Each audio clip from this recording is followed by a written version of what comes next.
Kasus antara Nikita Mirzani dan Reza Gladys terus menuai sorotan publik. Salah satu netizen yang berbakti dengan akun @putusuryawan2 turut mengomentari kasus ini, menyoroti dugaan pemerasan yang dilakukan oleh Nikita Mirzani terhadap Reza Gladys.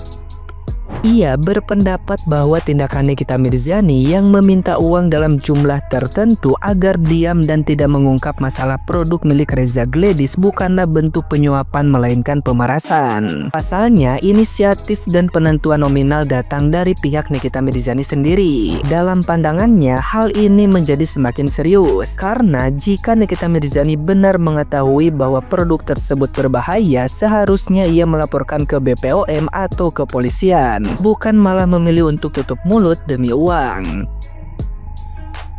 Tindakan diam yang diambil Nikita Mirzani dianggap sebagai bentuk pengkhianatan terhadap kepercayaan para penggemarnya. Alih-alih melindungi konsumen dari produk yang berpotensi merusak kulit, Nikita Mirzani justru diduga memilih jalan negosiasi uang tutup mulut hingga miliaran rupiah. Ini dinilai sangat merugikan publik karena memungkinkan produk bermasalah tetap beredar, bahkan beresiko menyebabkan kerusakan fisik kepada para pengguna. Ia menilai para pendukung Nikita Mirzani justru sedang dibutakan oleh loyalitas yang salah arah. Sebab Nikita Mirzani disebut tidak hanya mengambil keuntungan dari kesalahan orang lain, tapi juga membiarkan kerusakan terjadi pada wajah konsumennya demi kekayaan pribadi. Dalam situasi ini, menurutnya baik Reza Gladys maupun Nikita Mirzani sama-sama bertanggung jawab. Dan yang lebih disayangkan lagi, setelah merasa dikhianati, para pendukung Nikita Mirzani masih saja membela sosok yang diduga merugikan mereka.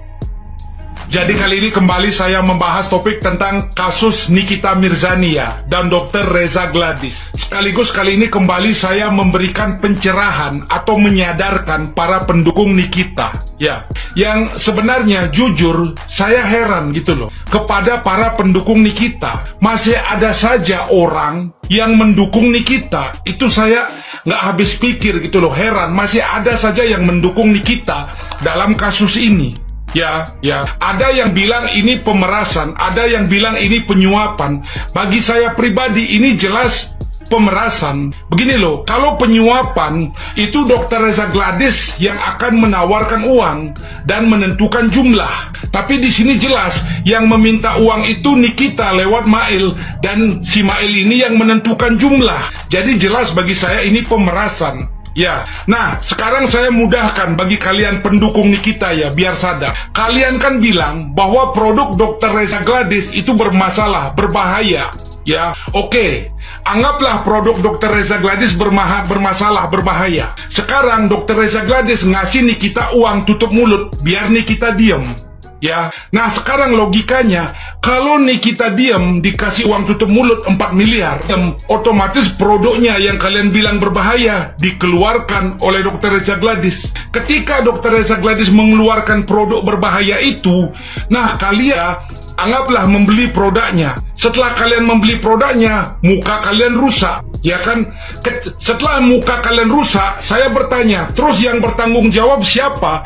Yang berdosa siapa? Bukan cuma Dr. Reza Gladys, tapi juga Nikita Mirzani yang salah, yang berdosa. Kenapa? Karena dia tutup mulut. Dia tahu produknya berbahaya, tapi dia minta uang, dia tutup mulut, dia biarkan. Dia melihat produk Dr. Reza Gladys keluar, kemudian kulit kalian rusak, terbakar, tapi dia diam. Berarti bukan hanya dosa Dr. Reza Gladys, tapi juga dosa Nikita Mirzani gitu loh. Ya, dosa Nikita Mirzani. Dia membiarkan itu terjadi. Ya, kesalahan dia adalah pertama, dia memeras penjahat, nyari keuntungan dari kesalahan orang. Yang kedua, dia membiarkan kulit kalian rusak. Yang ketiga, dia melampaui BPOM.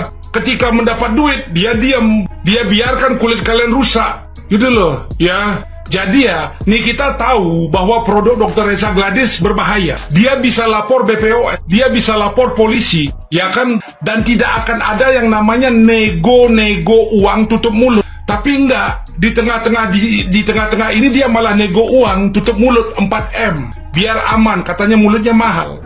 Ya kan? Sekarang dia diem, produknya keluar. Setelah produknya keluar, kalian pakai, kulit kalian rusak. Berarti dia ini juga berdosa, bersalah kepada kalian. Membiarkan itu. Dia kaya, dia dapat uang, kalian yang muka kalian yang rusak gitu loh. Ya, berarti di sini kan dia mengkhianati kalian. Dia mengkhianati kalian fansnya, ya. Nah, sekarang kalian setelah kalian dikhianati seperti itu, kalian masih membela dia. Kalian malah membela Nikita. Ketika dia dapat uang, dia tidak bagi-bagi ke kalian semua kan? Berarti kan dia mengkhianati kalian, gitu loh. Nah, sekarang setelah kalian dikhianati, kalian malah masih membela dia. Itu di mana logika kalian? Kalau saya dikhianati, saya nggak akan bela.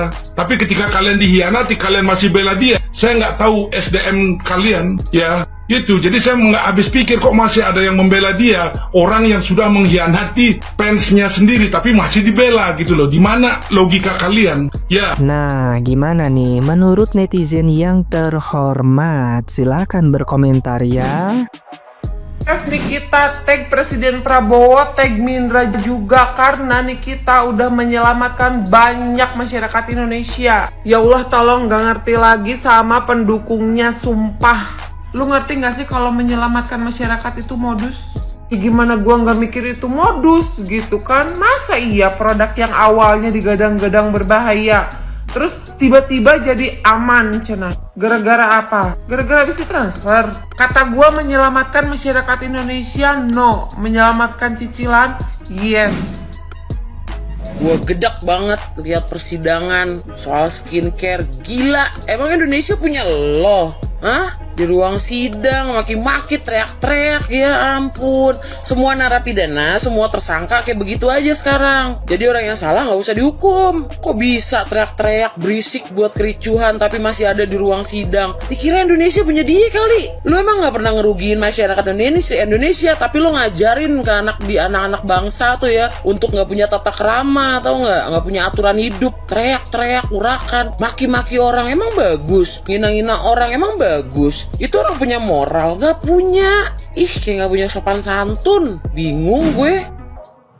Capek banget ditanyain. Lu nonton sidangnya gak sih? Nonton setan, nonton. Lagian kalian itu pada kenapa sih guys? Kalau orang gak satu kubu sama kalian, itu kalian pasti ngebulinya itu habis-habisan.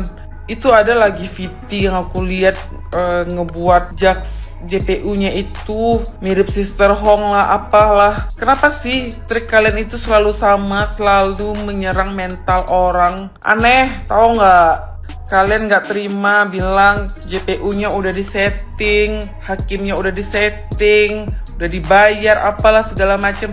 Kalian inget nggak sih itu junjungan kalian sendiri yang bilang kalau ngelawan dia tuh harus pakai uang? Ya udah, dia itu berarti kemakan karmanya sendiri, kemakan omongannya sendiri. Yang dia katain pelangap-pelongo, ternyata nggak pelangap-pelongo. Sekarang yang pelangap-pelongo siapa coba? Padahal itu juga udah beredar dulu kan chatnya sama yang punya skincare, Davina itu, dia itu juga minta 15M. Itu juga bisa kalian benarkan, itu nggak pemerasan, itu yang kayak gitu. Kenapa sih nggak make ini gitu? Susah dibilangin. Malah kalau dibilangin kita yang dibully, kita yang kata-katain, kita yang dibilang. Aku tadi ada baca komen ya yang ngomongin aku bilang gini, urus aja makanmu susah. Itu tahu dari mana gue makan susah apa enggak? Ih, kenapa sih para ternak ini nggak bisa dikasih tahu? Bebal. Dari kebanyakan komen yang ngebela si N itu kebanyakan orang-orang yang tidak memiliki attitude. Ya kan, kata-katanya juga kasar, kata-katanya juga frontal, kata-katanya itu ya seperti junjungannya. Justru junjungan kamu itu semakin seperti itu, dia akan semakin memberatkan dirinya sendiri. Ya kan, banyak yang mendukung dia. Itu sebenarnya untuk kebutuhan konten aja, bukan benar-benar mendukung yang sesungguhnya. Bahkan orang yang di sampingnya pun tidak bisa ngomongin dia. Dengan adanya dia tantrum seperti itu, seolah-olah penggiringan opini agar masyarakat itu tidak percaya dengan adanya hakim, jaksa penuntut umum. Justru semakin seperti itu, semakin bertepuk tangan lah para musuh-musuhnya, semakin bahagia. Karena apa? Semakin akan dijerat semakin lama.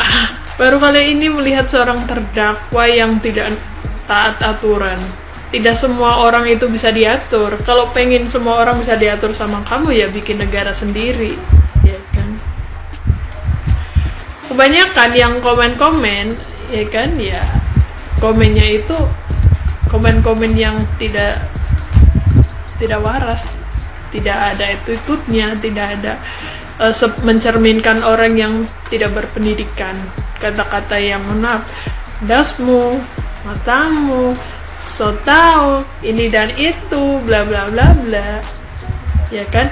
Komenan kalian itu tidak akan bisa merubah apa yang menjadi keputusan dari jaksa dan hakim. Seorang hakim dan jaksa itu bisa disebut penguasa.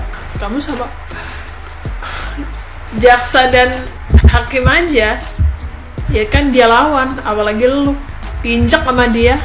Maka dari itu orang kayak gitu emang harus diringkus sih. Bahaya orang-orang kayak gitu tuh kalau dibiarkan. Mungkin ini teguran dari Tuhan ya. Udah tantrum, ya kan, bikin onar, walaupun dia memiliki predikat wanita huru hara, tapi seenggaknya dia itu harus menaati hukum yang berlaku, ya kan, bukan melawan arus, bukan melawan hukum. Lucu ya, pengikutnya sama aja gak punya moral, gak punya etika, gak punya attitude, ya kan, pengikutnya sama, jadi EQ-nya mungkin gak berkembang gitu loh, ya sama gitu.